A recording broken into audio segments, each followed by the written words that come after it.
students, this is Anti-Social Studies AP European History Edition. I'm Emily Poole, and today I want to talk to you about Unit 3, which is absolutism and constitutionalism.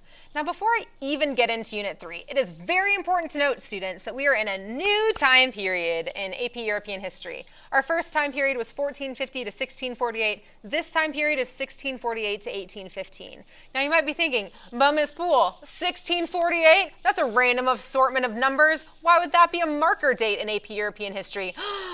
Hopefully you remember. It's because that's when the Peace of Westphalia was signed, and that is what ended those religious wars in Europe, specifically that 30 Years' War. But I'll get there in a little bit.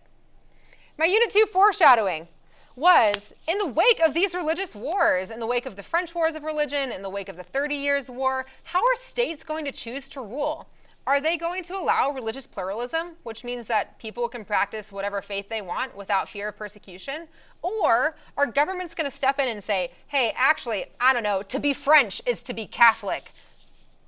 And how will those decisions socially, politically, and economically impact those countries? So those are the things we're going to look at in this unit.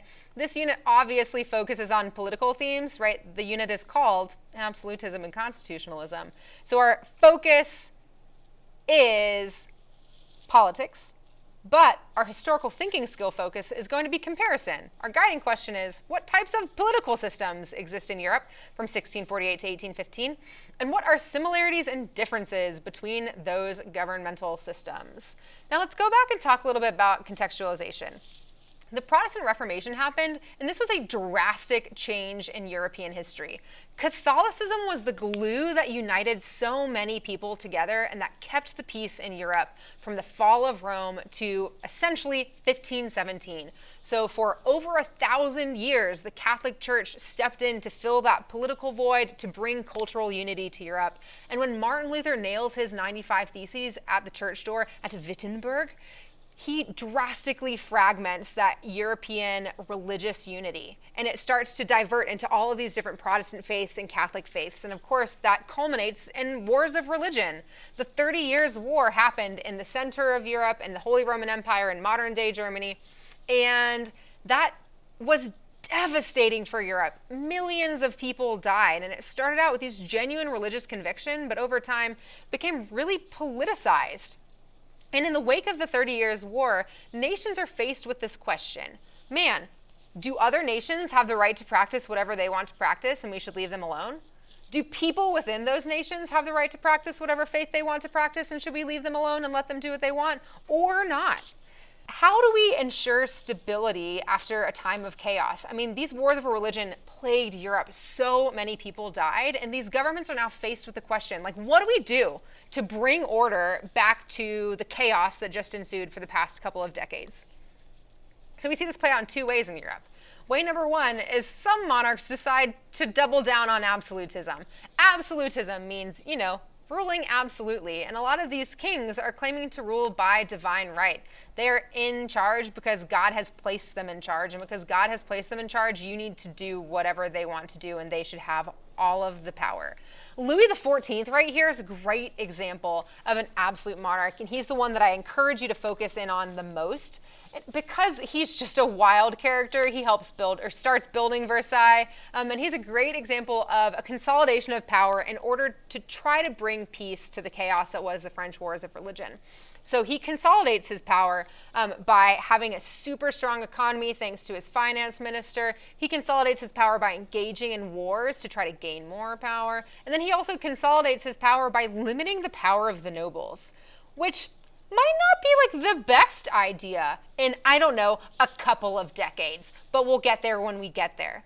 So in order to keep the peace in France, he tries to control the economy, tries to control religion, he tries to limit the power of other people so that he himself can have all the power. And if he himself has all the power, then France is going to be okay. The other type of governmental system that you'll learn about in this unit is constitutionalism. And this really has existed in England since 1215, when King John was forced to sign the Magna Carta. King John, terrible king, was making terrible decisions. The nobles were like, hey, maybe the king shouldn't be able to do that anymore. And they forced him to sign the Great Charter, which is going to limit his power and also put a check on his power by these nobles at the time. So this eventually turns into Parliament existing with the king, and there's to varying degrees of success, a shared relationship, a shared balance of power in England, because the monarch's power is checked by a constitution and by this representative body of people. Now, Elizabeth I dies, and when Elizabeth I dies, she does not have an heir. So James IV of Scotland comes and rules England as James I, and this starts the Stuart family tree in England.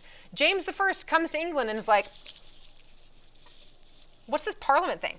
I don't want to share my power with other people. I want to rule absolutely. And he tries to rule by divine right in England, which does not go over well. Parliament is almost blown up with the gunpowder plot because people are like, we are against this guy and we are against his rule.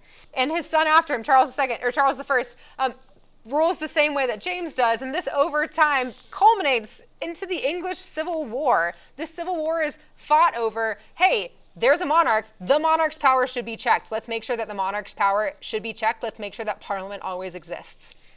So that's what leads to the English Civil War. The English Civil War is wild, and I hope your teacher tells you delightful stories about it. If you want to hear me teach Emily, the other Emily, about the English Civil War, we actually have a 3-part video that's on this YouTube video playlist, so I encourage you to check that out because it was such a delight to talk to her about the English Civil War. English Civil War ends. Charles II comes in. He's the merry monarch. James II rules after him. James II is Catholic. And England's like, oh, no. We are an Anglican country. We are not going to allow a Catholic to rule. And because they were worried about that, they actually grabbed William and Mary, who were living in the Dutch Republic at the time, to come back to England. They have the Glorious Revolution, a bloodless overthrow of James II, and William and Mary are crowned monarchs of England. And when they do so, in order to justify this overthrow, they have to sign the English Bill of Rights. And the English Bill of Rights is really significant because it solidifies constitutionalism in England forever. And my most fun fact about the English Bill of Rights is one of the clauses in the English Bill of Rights says that the monarch must be a Protestant and cannot marry a Catholic, which I think is really interesting because we often portray England as the exception to the other things that are happening in European history at the time.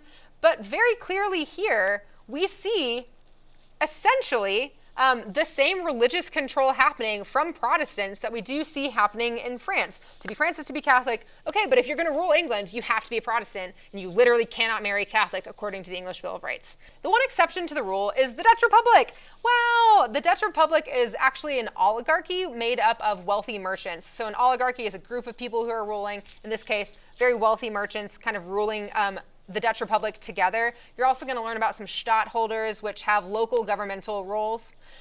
The unique thing about the Dutch Republic is that they care more about economic prosperity than they do about religious unity because they're so wealthy. Oh my gosh, the Dutch East India Company is the wealthiest company to ever have existed in all of human history, and that's counting Amazon, Jeff Bezos. So they're extremely wealthy because of their mercantilist policies and because of their colonies in the East Indies. So they're extremely economically prosperous, and because they're putting that at the forefront instead of religious unity, people are allowed to practice what faiths they want to practice. You can be Catholic, you can be Protestant, you can be Jewish within the Dutch Republic, and you can practice those faiths without fear of persecution.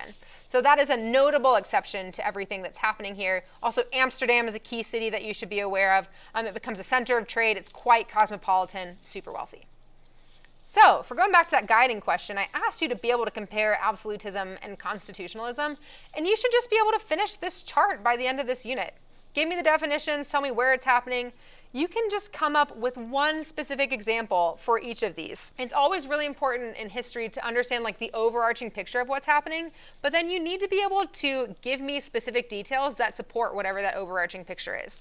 So in absolutism, you don't need to know about every absolute monarch in Europe. That would be wild. I'm not asking you to do that. Neither is the AP test. You should just know about one of them, and you should know about one of them very well, whatever absolute monarch that is. And the other thing that I will say is, and this kind of leads us in more to our next few units, within these respective governmental systems, how are people treated and how are minorities treated? And is that different or the same? Are they treated better in one area than the other area? How do people who don't fit in with a norm fare in these different countries? I think that is also really important to consider, and will set you up for some success in future units. So foreshadowing for Unit 4, the Renaissance, Exploration, and Protestant Reformation all take off in a short time period. Those are all huge turning points in European history, and they happen really close to each other. They happen within, like 150 years of each other. How are those going to continue to impact European society, culture, and science? We talked a little bit about politics this time. We'll definitely talk more about politics next time when we get to the Enlightenment. These are all major events that jumble up everything in European history. Europe was unified, everything was totally okay during the Middle Ages. We all had essentially the same worldview in Europe. And now all of these new ideas and things are coming into Europe, and that's fragmenting society, and it's going off in all of these different directions. It kind of makes me feel like the TVA, right? The Time Variance Authority. We have like the timeline, but then everyone's splitting off of the timeline. Whoa! Oh, that's actually a really good analogy. Way to go, Miss Poole.